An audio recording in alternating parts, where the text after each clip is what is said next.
ಚಿಕ್ಕಬಳ್ಳಾಪುರ ನಗರದ 30ನೇ ವಾರ್ಡ್ನ ಅಂಬೇಡ್ಕರ್ ಯುವಕರ ಬಳಗದ ವತಿಯಿಂದ ಈ ವರ್ಷ 10ನೇ ತರಗತಿ ಹಾಗೂ ದ್ವಿತೀಯ ಪಿಯುಸಿ ಪರೀಕ್ಷೆಯಲ್ಲಿ ಅತಿ ಹೆಚ್ಚು ಅಂಕ ಗಳಿಸಿದ ವಿದ್ಯಾರ್ಥಿಗಳು ಹಾಗೂ ವಾರ್ಡ್ನ ಸರ್ಕಾರಿ ಶಾಲೆಯಲ್ಲಿ ಸೇವೆ ಸಲ್ಲಿಸಿ ನಿವೃತ್ತರಾದ ಶಿಕ್ಷಕರಿಗೆ ಸನ್ಮಾನ ಸಮಾರಂಭವನ್ನು ಆಯೋಜಿಸಲಾಯಿತು.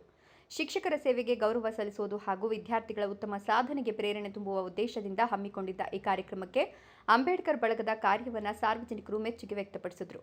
ಈ ಸಂದರ್ಭದಲ್ಲಿ ಮಾತನಾಡಿದ ನಿವೃತ್ತ ಶಿಕ್ಷಕ ಹನುಮಂತಪ್ಪ, ಶಿಕ್ಷಕರ ಸೇವೆ ಮತ್ತು ವಿದ್ಯಾರ್ಥಿಗಳ ಸಾಧನೆಗೆ ಪ್ರೇರಣೆ ನೀಡುವ ಇಂತಹ ಕಾರ್ಯಕ್ರಮಗಳು ನಿಜಕ್ಕೂ ಅರ್ಥಪೂರ್ಣ. ಇವು ಇತರ ವಿದ್ಯಾರ್ಥಿಗಳಲ್ಲೂ ಸಾಧನೆ ಮಾಡುವ ಮನೋಭಾವವನ್ನು ಬೆಳೆಸುತ್ತವೆ. ವರ್ಷಗಳ ಕಾಲ ನೂರಾರು ವಿದ್ಯಾರ್ಥಿಗಳ ಜೀವನಕ್ಕೆ ಬೆಳಕು ತುಂಬಿದ ಶಿಕ್ಷಕರಿಗೆ ಗೌರವ ನೀಡುವುದು ಶ್ಲಾಘನೀಯ. ಇನ್ನೂ ಬಡತನದಲ್ಲಿದ್ದರೂ ವಿದ್ಯಾಭ್ಯಾಸದ ಕಡೆ ಗಮನ ಹರಿಸಿ ಸಾಧನೆ ಮಾಡುವ ಛಲ ಬಿಡದೆ ವಾರ್ಡ್ನ ವಿದ್ಯಾರ್ಥಿಗಳು ಉತ್ತಮ ಅಂಕಗಳನ್ನು ಪಡೆದು ಗೌರವ ತಂದಿದ್ದಾರೆ. ಇಂತಹ ಸನ್ಮಾನ ಕಾರ್ಯಕ್ರಮಗಳು ವಿದ್ಯಾರ್ಥಿಗಳನ್ನು ಮತ್ತಷ್ಟು ಉತ್ತೇಜಿಸಿ ಮುಂದಿನ ವಿದ್ಯಾಭ್ಯಾಸದಲ್ಲಿ ಯಶಸ್ಸು ಸಾಧಿಸಲು ಸಹಕಾರಿಯಾಗುತ್ತವೆ.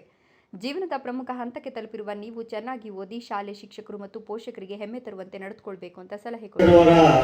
ಯುವಕರ ಬಳಗ ನಿರ್ಧಾರ ಮಾಡಿ ನನ್ನ ಬಳಿ ಬಂದು ಕೇಳೋದು, ಸರ್ ಈ ರೀತಿ ಮಾಡಬೇಕಾಗುತ್ತಾ ನಾವು ಅಂದ್ಕೊಂಡಿದ್ವಿ, ನಿಮ್ಮ ಸಲಹೆ ಸೂಚನೆಗಳು ಬೇಕು, ನಾವು ಯಾವ ರೀತಿ ಈ ಕಾರ್ಯಕ್ರಮವನ್ನು ಆಯೋಜನೆ ಮಾಡಬೇಕು ಎಂಬುದರ ಬಗ್ಗೆ ನಮ್ಮ ಸ್ನೇಹಿತರು ಬಂದು ನಮ್ಮನ್ನು ಕೇಳಿದಾಗ ನನಗಂತೂ ತುಂಬ ಸಂತೋಷವಾಯಿತು. ಯಾಕೆಂತಂದರೆ ನಾನು ಕೇಳಿದೆ, ಎಷ್ಟು ಜನ ವಿದ್ಯಾರ್ಥಿಗಳು PUC ಮತ್ತು SSLCಯಲ್ಲಿ ಹೆಚ್ಚಿನ ಅಂಕಗಳನ್ನು ಪಡೆದಿದ್ದಾರೆ ಅಂತಂದರೆ ಒಂದು ಪಟ್ಟಿನೇ ಕೊಟ್ಟರು. ನನಗಂತೂ ನಿಜವಾಗ್ಲೂ ನಮ್ಮ ವಾರ್ಡಿನಲ್ಲಿ ಇಂತಹ ಬಡತನದಲ್ಲಿ ವಿದ್ಯಾಭ್ಯಾಸ, ತಂದೆ ತಾಯಿಗಳ ಪೋಷಕರ ವಿದ್ಯಾಭ್ಯಾಸ ಕಡಿಮೆ ಇದ್ದರೂ ನಮ್ಮ ಮಕ್ಕಳು ಈ ಒಂದು ಹೆಚ್ಚಿನ ಅಂಕಗಳನ್ನು ಪಡೆದಿದ್ದಾರಲ್ಲ ಅನ್ನೋದ್ರ ಬಗ್ಗೆ ನನಗೆ ತುಂಬ ಖುಷಿ ಆಯಿತು. ವಾರ್ಡ್ನ ಸರ್ಕಾರಿ ಶಾಲೆಯ ಶಿಕ್ಷಕಿ ಲಕ್ಷ್ಮಿ ಮಾತನಾಡಿ, ಸಂವಿಧಾನ ಶಿಲ್ಪಿ ಡಾಕ್ಟರ್ BR ಅಂಬೇಡ್ಕರ್ ಅವರು ಶ್ರಮವನ್ನು ಬಿಡದೆ ಅನೇಕ ದೇಶಗಳಲ್ಲಿ ಅಧ್ಯಯನ ಮಾಡಿ ಭಾರತದ ಸಂವಿಧಾನ ರಚಿಸಿದ್ರು. ಅವರಂತಹ ಮಹಾನ್ ವ್ಯಕ್ತಿಗಳ ಆದರ್ಶಗಳನ್ನು ಜೀವನದಲ್ಲಿ ಅಳವಡಿಸಿಕೊಂಡು ಉತ್ತಮ ಗುಣಮಟ್ಟದ ಶಿಕ್ಷಣ ಪಡೆದು ಮುಂದೆ ಸಾಗಬೇಕು. ಸಾಧಕರ ಜೀವನವನ್ನು ಆದರ್ಶವಾಗಿ ತೆಗೆದುಕೊಂಡು ನಿರಂತರವಾಗಿ ಶ್ರಮಿಸಿದಾಗ ಮಾತ್ರ ಯಶಸ್ಸು ಸಾಧ್ಯ. ಉದ್ಯೋಗವನ್ನು ಹುಡುಕುವವರಾಗಿರದೆ ಉದ್ಯೋಗವೇ ನಿಮ್ಮನ್ನು ಹುಡುಕಿಕೊಂಡು ಬರುವಂತಹ ಶಿಕ್ಷಣ ಪಡಿಬೇಕು. ಜ್ಞಾನವು ಶಿಕ್ಷಣದಿಂದಲೇ ಬರ್ತದೆ. ಆದ್ದರಿಂದ ವಿದ್ಯಾರ್ಥಿಗಳು ವಿದ್ಯಾಭ್ಯಾಸದಲ್ಲಿ ನಿರ್ಲಕ್ಷ್ಯ ತೋರದೆ ಸದಾ ಮುಂದಿರಬೇಕು ಅಂತ ಕಿವಿ ಮಾತು ಹೇಳಿದ ಅವರು, ಸಾಧನೆ ಮಾಡುವ ಛಲ ಎಲ್ಲರಲ್ಲೂ ಇರಬೇಕು, ಆಗ ಮಾತ್ರ ಯಶಸ್ಸು ಸಾಧ್ಯ.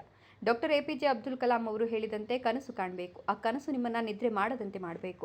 ಆ ಮಾತನ್ನು ಪ್ರತಿಯೊಬ್ಬ ವಿದ್ಯಾರ್ಥಿಯು ಜೀವನದಲ್ಲಿ ಅಳವಡಿಸಿಕೊಂಡು ದೊಡ್ಡ ಕನಸುಗಳನ್ನು ಕಾಣಬೇಕು ಹಾಗೂ ಅವುಗಳನ್ನು ಸಾಕಾರಗೊಳಿಸಲು ಶ್ರಮಿಸಬೇಕು ಅಂದರು. ಕಲಿತೀನಿ ಅಂದ್ರೆ ಸಾಧ್ಯ ಇಲ್ಲವೇ ಇಲ್ಲ.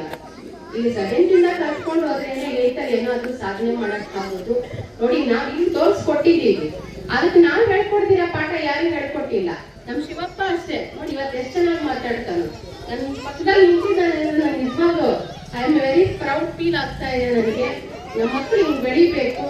ಈ ತರ ನೀವು ಈ ತರ ಒಂದು ಏನು ಸಂಘ ಮಾಡಿಕೊಂಡು ಮಕ್ಕಳನ್ನ ಮುಂದುವರಿಸ್ಕೊಂಡು ಬನ್ನಿ. ಅದ್ರ ಸಾಥಾಗಿ ನಾವಿರ್ತೀವಿ. ನಾವು ನಿಮ್ಮ ಮಕ್ಕಳಲ್ಲಿ ಏನ್ ಬೇಕೋ ಕಾನ್ಫಿಡೆನ್ಸ್ ಬಿಲ್ಡ್ ಮಾಡತಕ್ಕಂತಹ ಸಾಮರ್ಥ್ಯ ನಮ್ಮ ಹತ್ರ ಇದೆ. ಈಗ ಮೇ 28ಕ್ಕೆ ಶಾಲೆ ಪ್ರಾರಂಭ ಆಗುತ್ತೆ. 5 ವರ್ಷ 10 ತಿಂಗಳಾಗಿರ್ತಕ್ಕಂತಹ ಪ್ರತಿಯೊಂದು ಮಗುನ ನಮ್ಮ ಶಾಲೆಗೆ ಸೇರಿಸಿ, ನಮ್ಮ ಶಾಲೆ ಅಲ್ಲ ನಿಮ್ಮ ಶಾಲೆ, ನಿಮ್ಮ ವಾರ್ಡ್ ಶಾಲೆಯನ್ನ ಉಳಿಸ್ಕೊಳ್ಳಿ. ಈ ಕಾರ್ಯಕ್ರಮವು ವಿದ್ಯಾರ್ಥಿಗಳಲ್ಲಿ ಉತ್ಸಾಹ ತುಂಬುವುದರ ಜೊತೆಗೆ ಶಿಕ್ಷಕರ ಸೇವೆಗೆ ಗೌರವ ಸಲ್ಲಿಸಿದ ಅರ್ಥಪೂರ್ಣ ಸಮಾರಂಭವಾಗಿ ಗಮನ ಸೆಳೆಯಿತು. ಈ ವೇಳೆ ವಾರ್ಡಿನ ಸರ್ಕಾರಿ ಶಾಲೆಯಲ್ಲಿ ಸೇವೆ ಸಲ್ಲಿಸಿದ ಶಿಕ್ಷಕಿಯರಾದ ತಿಮ್ಮಕ್ಕ, ಫಬೀಹಾ, ನಸೀಮಾ, ಶಾಂತಮ್ಮ, ವೆಂಕಟಲಕ್ಷ್ಮಮ್ಮ ಅವರಿಗೆ ಸನ್ಮಾನಿಸಿ ಗೌರವಿಸಲಾಯಿತು. ಇನ್ನು ಕಾರ್ಯಕ್ರಮದ ಅಧ್ಯಕ್ಷತೆ ಅಂಬೇಡ್ಕರ್ ಯುವ ಬಳಗದ ವೆಂಕಟೇಶ್ ರವರು ವಹಿಸಿದ್ರು. ಈ ವೇಳೆ ನರೇಶ್, ಮೇಸ್ತ್ರಿ ನಾರಾಯಣಸ್ವಾಮಿ, ಕುಬೇರ್, ಚಂದ್ರಶೇಖರ್, ರಾಜು, ಮೂರ್ತಿ, ಪ್ರಕಾಶ್, ಮೇಸ್ತ್ರಿ ಮಂಜುನಾಥ್, ಮೇಸ್ತ್ರಿ ಗಂಗರಾಜು, ಶಿವಕುಮಾರ್, ಮುನಿಕೃಷ್ಣ, ಶಿವಪ್ಪ ಇತರರು ಹಾಜರಿದ್ದರು.